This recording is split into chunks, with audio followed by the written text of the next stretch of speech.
Angkatan bersenjata Yaman dilaporkan meluncurkan serangan drone ke arah Israel pada Minggu 14 September 2025. Juru bicara YAF, Brigadir Jenderal Yahya Sari, mengatakan serangan ini menargetkan Bandara Ramon dan sebuah situs militer di Gurun Al-Nakab. Melalui keterangannya, Sari menjelaskan 3 drone diarahkan ke Bandara Ramon, sementara 1 drone lainnya menghantam situs militer Israel. Ia menegaskan operasi tersebut berhasil mencapai sasaran yang dituju. Mengutip dari Al-Mayadin, Sari menyebut kejahatan Israel terhadap rakyat Yaman tidak akan melemahkan semangat mereka untuk terus melawan. Sebelumnya, YAF berulang kali menargetkan kapal-kapal terkait Israel di Laut Merah, Laut Arab hingga Samudra Hindia. Hingga kini YAF memperluas operasinya langsung ke wilayah Israel sebagai bagian dari perlawanan terhadap genosida di Gaza.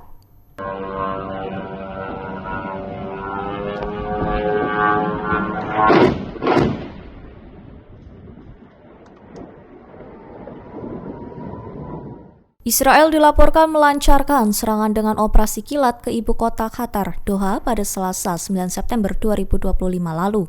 Serangan ini dilaporkan menargetkan para pemimpin Hamas yang sedang berada di Qatar. Mengutip dari Tribun News pada 14 September, bahwa laporan terbaru dari The Wall Street Journal menyebut bahwa serangan melibatkan 8 jet tempur F-15 dan 4 jet F-35. Israel juga menembakkan rudal balistik dari udara di atas Laut Merah. Dilaporkan strategi operasi dirancang cepat agar Amerika Serikat tidak sempat mencegah atau menghentikan pergerakan Israel. Pejabat pertahanan AS menggambarkan serangan tersebut benar-benar tidak terbayangkan. Ia mengatakan pemberitahuan diberikan begitu dekat dengan peluncuran rudal sehingga mustahil menghentikan perintah. Tindakan Israel memicu kecaman internasional termasuk dari Qatar. Meski begitu, Washington tetap menegaskan dukungannya pada Israel meski serangan ini dinilai kontroversial.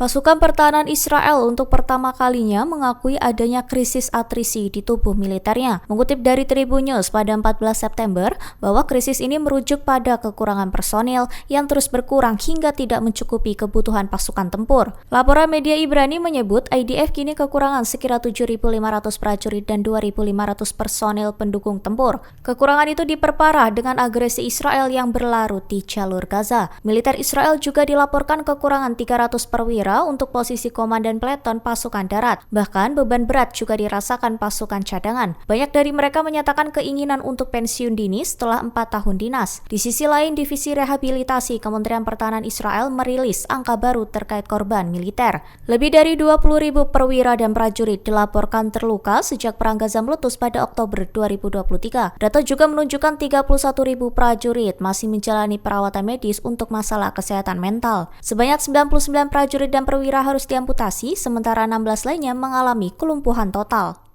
Rancangan Konferensi Tingkat Tinggi Organisasi Kerjasama Islam atau Arab Islam memperingatkan bahwa serangan Israel ke Qatar mengancam prospek perdamaian dan normalisasi hubungan dengan negara-negara Arab. Teks rancangan yang beredar menegaskan serangan brutal Israel ditambah genosida dan pembersihan etnis membahayakan seluruh capaian diplomasi di kawasan. Mengutip dari Al-Mayadin pada 14 September, bahwa dokumen itu menyoroti tindakan Israel dapat menggagalkan semua kesepakatan normalisasi, baik yang sudah ada maupun yang akan datang. Para Menteri Luar Negeri Arab dan Islam menegaskan keamanan Qatar adalah bagian integral dari keamanan nasional Arab dan Islam. Juru bicara Kementerian Luar Negeri Qatar, Majed Al-Ansari, mengatakan pertemuan tersebut mencerminkan solidaritas penuh dengan Doha. Ia menambahkan agresi Israel digambarkan sebagai bentuk terorisme negara yang ditolak keras oleh dunia Arab dan Islam. Dilaporkan pertemuan darurat KTT dijadwalkan membahas rancangan pernyataan resmi terkait serangan tersebut.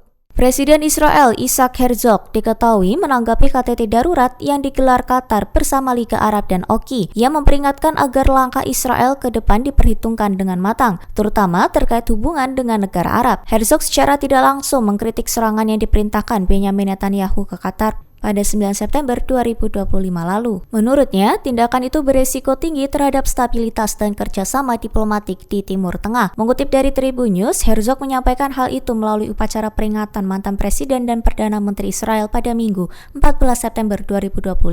Ia menekankan Israel tidak boleh mengabaikan hubungan yang sudah dibangun dengan sekutu Arab. Herzog menyebut Israel harus mengedepankan diplomasi publik dan tidak gegabah dalam bertindak. Langkah Herzog itu muncul di tengah kecaman global terhadap Netanyahu yang menolak meminta maaf pada Qatar. Netanyahu justru memperingatkan Doha agar mengusir pejabat Hamas dari wilayahnya. Download Tribun X sekarang, menghadirkan lokal menjadi Indonesia.